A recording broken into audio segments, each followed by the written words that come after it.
where the CPIM in Kerala seems to be caught in a strange political predicament.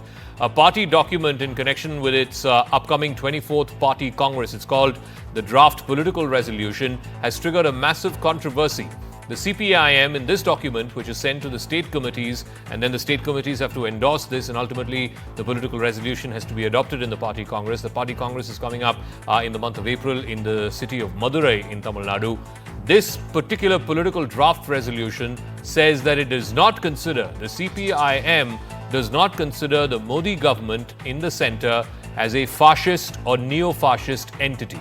This is drastically different from what the CPIM itself has been saying for a number of years now, and it is drastically different from what the CPIM's allies, including the CPI, the CPIML, even the Congress in the India bloc has been saying.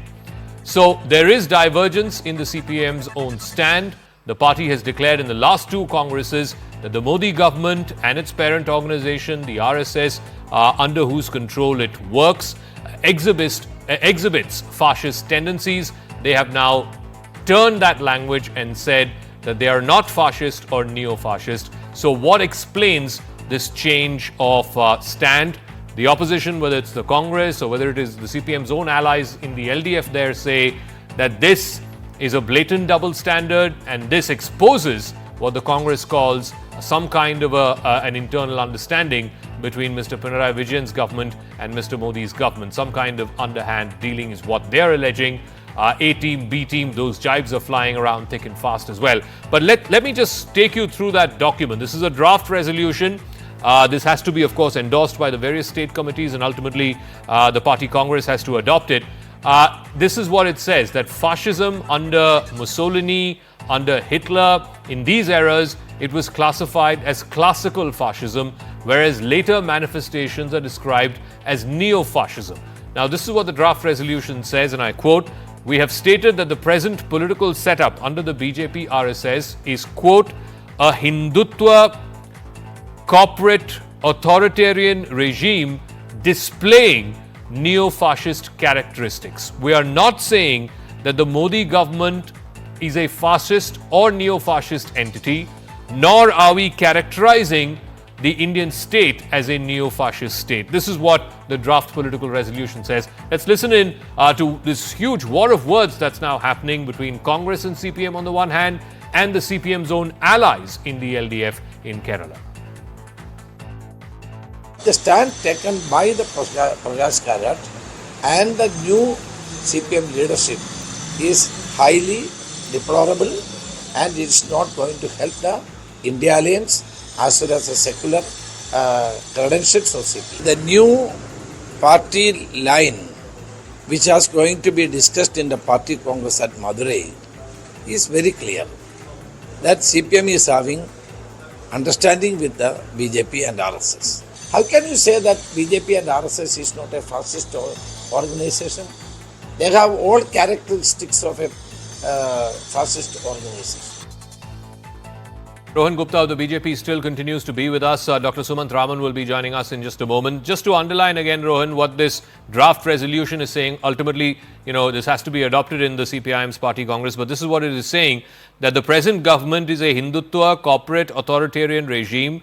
This dispensation displays neo-fascistic characteristics. It is not saying that the Modi government is fascist or neo-fascist, and not characterizing the Indian state as a neo-fascist state. This is what the resolution says. See, Zakka, obviously in politics you have to oppose the party which is in your opposition. But in that process, you should not go below the belt or cross that line where you are questioning the basic narrative where country is not with you. If you see Indi Gadbandhan, so-called Indi Gadbandhan, whether it is PUM or whether it is Sanatan or whether it is Bangladesh, Hindu atrocities, any such issue, whenever these kind of issues have come, these so-called Indi Gadbandhan parties, they have always represented a narrative where the overall narrative of the people was obviously opposite them.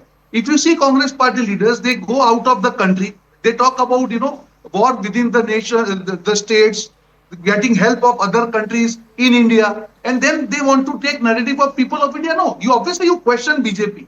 You have right to question BJP government. You have right to question their decision. Absolutely, all that is fine. But Okay. when you cross the line, wherein in that process of opposing BJP, you touch the narrative of the country or the self-respect of the country, people will not forgive you. And now, I think this is a realization by CPM.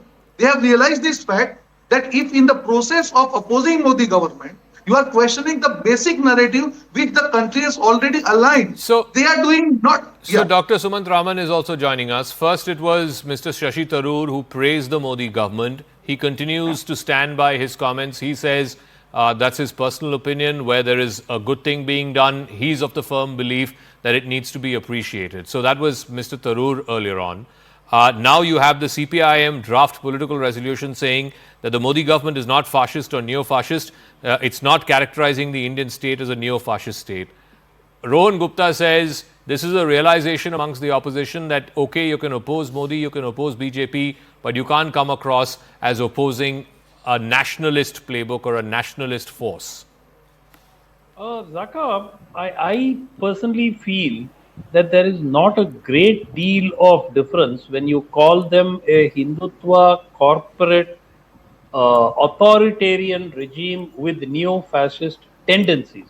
Now, they are doing a delicate balancing act because obviously that they have an assembly election coming up next year.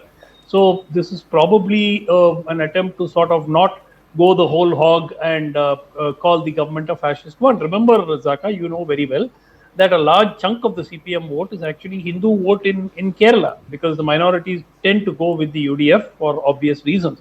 So fundamentally, this is I don't want to use the word monkey balancing, but it's a balancing act which the CPM is playing, and I think that No, justified. but balancing act for what? I mean, they are at the ideological polar opposite of the BJP and RSS. And secondly, Yeah. if they have used the same language in the two previous party congresses, what has suddenly changed? The Congress is saying that this is finally the cat being let out of the bag, that there is some kind of underhand dealing between the CPM and the BJP in Kerala. That's what Look, Mr. Chenithala has told. No. Let's look at it from a different perspective. The issue in Kerala, ever since elections became slightly more of a tripolar contest, they still aren't fully tripolar, but at least in some seats they are. Where it has become a tripolar contest, you will always have this charge being made by Party A that B and C have colluded, Party B that A and C have colluded, and Party C that A and B have colluded. This has been going on in Kerala, and there is a truth to some of this. In fact, one of the charges which was once laid by the CPM was that the Congress and BJP had colluded in some seats. So this is something which has been going on. I don't see a great deal of credence. My personal take on this is they are trying to sort of avoid calling the Modi government names at this point of time for not wanting to unnecessarily antagonize what the is Hindu what vote. is what is Shashi Tharoor's incentive in praising Mr. Modi? He doesn't have an election for the next 4 No, years. Shashi Tharoor's incentive is quite different. Shashi Tharoor has his problems with the Congress High Command. It's very clear that for all practical purposes, he may be heading towards the exit from the Congress Party. So that is a different issue altogether. But the point is that Kerala goes to the elections next year, and a large chunk of the CPM Politburo is made up of people with a focus on Kerala. It's the only state where they are in power, and they are Rohan very Gupta, so likely to lose power next year. neither CPM changing its language nor Shashi Tharoor praising the Prime Minister has anything to do with a realization that you can't oppose Mr. Modi or the BJP beyond a point. It is simply hard politics is what Dr. Raman is saying, that ultimately the CPM knows a large part of the Hindu vote is where they derive their vote bank from in Kerala, and therefore they can't be seen as going whole hog against Mr. Modi's government. It has nothing to do with realizing that you can't oppose nationalist tendencies or nationalist playbook. That's his So contention. Zakka, in politics, if any political party realizes that opposing their opposition party in certain way is not correct, if that is not realization, then what? Obviously, in politics, every party is for the power. And if they now realize that if they have to retain power or they get back to power, they cannot oppose their opposition party in such a way. That is what the realization is. Obviously, again, I'm telling, as an opposition party, everybody has right to oppose BJP government. But if you cross the line, people are not going to be with you. That is what the self-realization is. I am not saying that CPM and BJP will have the same policies. No. But when CPM is criticizing BJP now, they are doing it to ensure that they are not crossing the line where people don't appreciate their narrative. And that is what so-called independent parties have been also an doing. acknowledgement, Mr. Dr. Raman, that you had a government that's won 3 consecutive mandates, 2 of it on its own strength, and the third one, even though the numbers have been reduced, it is still the first time after Jawaharlal Nehru that 3 consecutive mandates have gone to the same dispensation. Maybe now the word fascist rings hollow after 3 mandates. I don't really think that the CPM has changed its stance for from an ideological perspective. Clearly, their strategy right now is with a strong focus on the Kerala election, where they will be with their backs to the wall. They've been in power for 10 years. So they are going to struggle in that election, and they need every vote that they can get. Okay. And there's no harm in playing playing down the fascist angle. It is very likely, if in the unlikely event that the CPM wins the next election, that the Modi government could be characterized as fascist after a year.